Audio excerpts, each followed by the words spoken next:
नमस्कार, कैसे आप लोग। मेरा नाम राज और कोऑपरेटिव सोसाइटीज के act, bylaws, rules, regulations, policies, notification, circulars को हम डिस्कस करते रहते हैं। हम साथ में शेयर करने की कोशिश करते हैं, जानने की कोशिश करते हैं। और इसी सीक्वेंस में आज हम जानने की कोशिश करेंगे कि क्या बायलॉज की प्रिंसिपल्स या एक्ट और रूल्स के प्रिंसिपल्स जो सोसाइटी को फॉलो करना चाहिए, जो मैंडेटरी है, जो एक पैटर्न है, जो एक सिस्टमेटिक तरीका है, उसको क्या फॉलो करना चाहिए, किस सीक्वेंस में फॉलो करना चाहिए।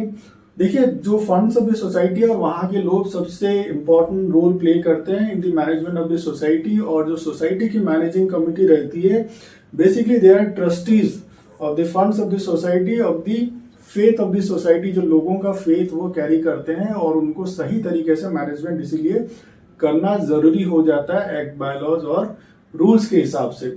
और इसी सीक्वेंस में आता है कि आपको जो रिटर्न जब जैसा जैसा फिलअप करना चाहिए, फंड्स को जैसा मैनेज करना चाहिए, ऑडिट को जैसा मैनेज करना चाहिए सिस्टमेटिक तरीके से और as per the bylaws act के हिसाब से वैसे ही करना है। उसी डेट को रिटर्न फाइल करना है, उसी डेट को एजीएम करना है, उसी डेट को ऑनलाइन सबमिशंस भी करना है। और जब जरूरत पड़े तो लोगों के लिए जो आप ऑडिट करने के लिए आपके स्टेटमेंट ऑफ अकाउंट्स वगैरह, जो आपके पीएल अकाउंट्स वगैरह, या जो भी आपने लेखा जोखा जो किया हुआ है लोगों के इंस्पेक्शन के लिए, आपको उसको सामने रखना है।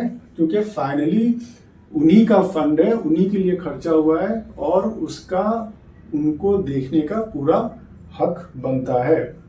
अगर आप ऐसा नहीं करते हो, जो रिटर्न्स को आप टाइम पे नहीं फिलअप करते हो, ऑनलाइन सबमिशंस नहीं करते हो, रजिस्टर ऑफिस को नहीं देते हो और टाइम पे अगर एजीएम नहीं करते हो या रिपोर्ट्स मेकिंग करके उसका सबमिशन नहीं करते हो, तो सोसाइटी मैनेजिंग कमेटी डिस्क्वालीफाई भी हो सकती है, डिसमिस भी हो सकती है और कई केसेस में उनको 5 साल के लिए बैन किया जा सकता है या बैक किया जा सकता है इलेक्शन लड़ने के लिए, सिस्टम में बैक आने के लिए।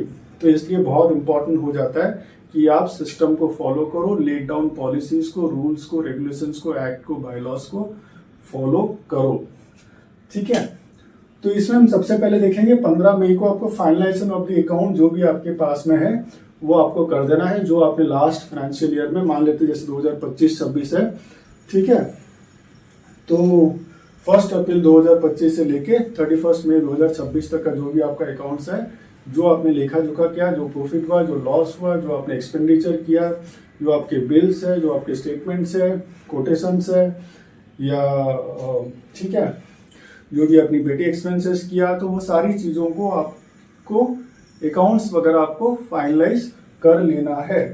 और ये फाइनलाइज कर लेने के बाद आपको उस चीज़ को लोगों के सामने रखना है। इंस्पेक्शन के लिए आप रख दो, लोग आएंगे सोसाइटी में, 15 दिन का आप उनको टाइम दे दो, सोसाइटी ऑफिस में आएंगे और उसको देख के जाएंगे।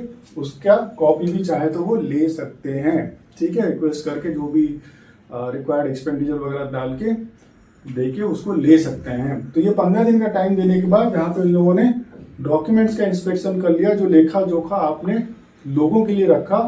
फिर आ जाता है कि आपको रिकॉर्ड्स को किसको हैंड ओवर कर देना है, ऑडिटर को हैंड ओवर कर देना है। किसी सोसाइटी में जैसे इंटरनल ऑडिटर भी रह सकते हैं और स्टैट्यूटरी ऑडिटर जो है वो तो कंपलसरी है। जो इम्पैनल्ड ऑडिटर्स हैं, जो स्टेट गवर्नमेंट के रजिस्ट्रार के अंडर में रहते होंगे, उन्हीं में से किसी एक ऑडिटर को आपको सिलेक्ट करना है, जो कि जनरल बॉडी मीटिंग में जिनका सिलेक्शन होता है through the process of election. जैसे मैक्सिमम जो कि मेजॉरिटी वगैरह वोटिंग होता है उसके हिसाब से उनका सिलेक्ट कर लिया जाता है। ठीक है, वो इलेक्शन होने के बाद उनको 1 साल 2 साल के लिए या कहीं कहीं पे मैक्सिमम 3 साल के लिए भी उस सोसाइटी का ऑडिट करने के लिए रखा जा सकता है। तो इस केस में आपने सारे डॉक्यूमेंट्स इसको दे दिए, आपने दे दिए इंटरनल ऑडिटर और स्टैट्यूटरी ऑडिटर।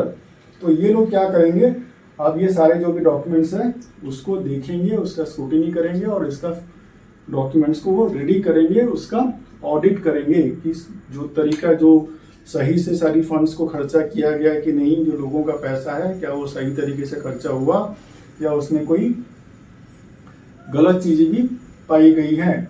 जो बायलॉज और एक्ट के हिसाब से क्या उसी तरीके से जैसा खर्चा करना चाहिए था उसको वैसे खर्चा किया गया। ठीक है, पहले आपने देख लिया, लोगों ने इंस्पेक्शन कर लिया, फिर आपने डॉक्यूमेंट्स को हैंड ओवर कर लिया ऑडिटर्स को या ऑडिटर को। फिर उसके बाद क्या होगा कि ये जो ऑडिटर हैं, ठीक है, ये अपना 31 जुलाई तक ये अपने रिपोर्ट्स वगैरह 30 दिन, 40 दिन, 45 दिन में रेडी करके ये सोसाइटी ऑफिस को दे देंगे। ठीक है, अब ये ऑडिट होने के बाद ये पहुंच गया किसके पास? सोसाइटी ऑफिस के पास। ये अपना ऑडिट कंप्लीट करने के बाद 31 जुलाई के बाद now they will give it to the society office and they will give it to also the registrar. जो कंसर्न रजिस्ट्रार होगा उसको भी उसका कॉपी उनको देना पड़ेगा। कब तक? 1 अगस्त से लेके 15 सितंबर तक। तो ये 45 दिन को पहले मिल गए ऑडिट करने के लिए। अब ये 45 दिन रखा हुआ है, इस 45 दिन के अंदर इनको रजिस्ट्रार को भी देना है, सोसाइटी को भी देना है, और इनको क्या करना है? अपलोड करना है इन दी कंसर्न साइट में। इनको अपलोड भी करना है जो ऑडिटर्स के लिए है, और 15 सितंबर के अंदर ही करना है। 15 सितंबर इसलिए कि एजीएम का नोटिस देने के लिए आपको कम से कम 14 दिन चाहिए, तो 15 + 14 कर दो तो कितना हो गया? 29 सितंबर हो गया। और 30 सितंबर लास्ट डेट है किसी भी सोसाइटी में एनुअल जनरल बॉडी मीटिंग करने के लिए। और 30 सितंबर लास्ट डेट इसलिए भी है, जो भी कंसर्न डॉक्यूमेंट्स वगैरह अपलोड करना पड़ते हैं एजीएम के बाद, वो भी 30 सितंबर ही है। ठीक है, तो 31 अगस्त से लेके 15 सितंबर तक जो भी ये है, ठीक है, इस बीच में ये अपलोड कर देना है डॉक्यूमेंट। ठीक है, फिर उसके बाद क्या होगा? आपको जनरल बॉडी मीटिंग जो कंडक्ट करना है, अर्लीस्ट आपको, अगर ये एकदम कट टू कट अगर आप चल रहे हो, अगर पहले ही आपकी ऑडिट हो गई, पहले ही सारी चीजें डॉक्यूमेंट हो गया, तो डेट पीछे पीछे होते रहेंगे। अगर आप लास्ट डेट तक मेंटेन करते हुए लेके जा रहे हो, तो फिर आपको 15 तारीख को आपने नोटिस दिया, और 29 को आपने एनुअल जनरल बॉडी मीटिंग किया, और 30 सितंबर को जो भी रिक्वायर्ड आपको अपलोड करना पड़ेगा वो करना ही पड़ेगा। तो मान लेते हैं कि 30 सितंबर को आपने एजीएम लिया, और 30 सितंबर में एजीएम लेने के बाद 30 सितंबर को ही आपको annual returns of the society आपको फाइल करना पड़ेगा, जो कि मैंडेटरी है। मान लेते हैं कहीं पे इनकम टैक्स है, कहीं पे एक्टिव नॉन एक्टिव मेंबर्स है, कहीं पे इलेक्शन के बारे में आपको अपलोड करना पड़े, तो कहीं पे, ठीक है, ये सारी चीज़ों को जैसे फॉलो करना पड़ेगा, तो ये सारे डिटेल्स अपलोड करना पड़ेगा।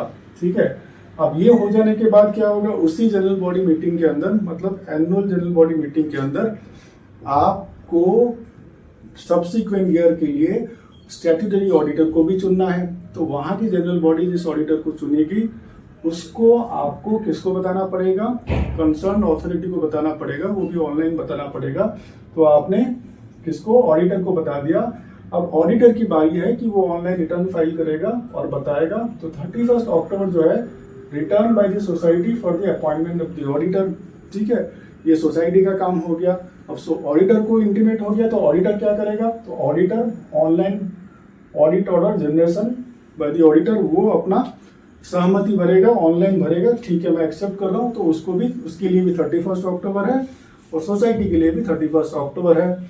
मतलब 30 सितंबर के बाद 1 महीने का टाइम मिलता है ऑडिटर को भी और सोसाइटी को, कि सब्सिक्वेंट जो ऑडिटर है वो अपॉइंटमेंट देने के लिए और एक्सेप्ट करने के लिए और इंटीमेट करने के लिए कंसर्न रजिस्टरिंग अथॉरिटी को। ठीक है, फिर उसके बाद क्या होगा? इस ऑडिट प्रोसेस के दौरान, अगर जैसे ऑडिट जो स्टैट्यूटरी ऑडिटर कर देता है, हो सकता है वहाँ पे कोई तकलीफ हो, वहाँ पे कोई ऑब्जेक्शंस हो, वहाँ पे कोई फ्लॉज हो, कोई वहाँ पे करेक्शन करने की जरूरत पड़े, जो कि ऑडिटर बता देगा सोसाइटी मैनेजिंग कमेटी को।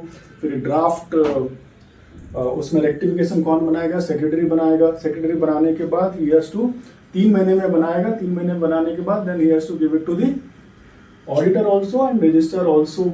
ठीक है, और ये होने के बाद में, मतलब उसको एजीएम के सामने वो रखना ही पड़ेगा, जो रेक्टिफिकेशन जो रिपोर्ट है, जो किसने? सेक्रेटरी ने प्रिपेयर किया है। अब ये 3 महीना गया, फिर ये 3 महीना एजीएम कंप्लीट होने के बाद अगले 3 महीने में, मतलब 1 नवंबर से लेके 31 जनवरी के अंदर, ये जो ऑडिट रेक्टिफिकेशन रिपोर्ट है बाय द सोसाइटी, ठीक है, within 3 months from the date of submission by the auditor.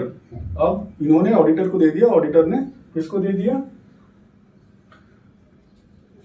अब ऑडिटर को क्या करना पड़ेगा?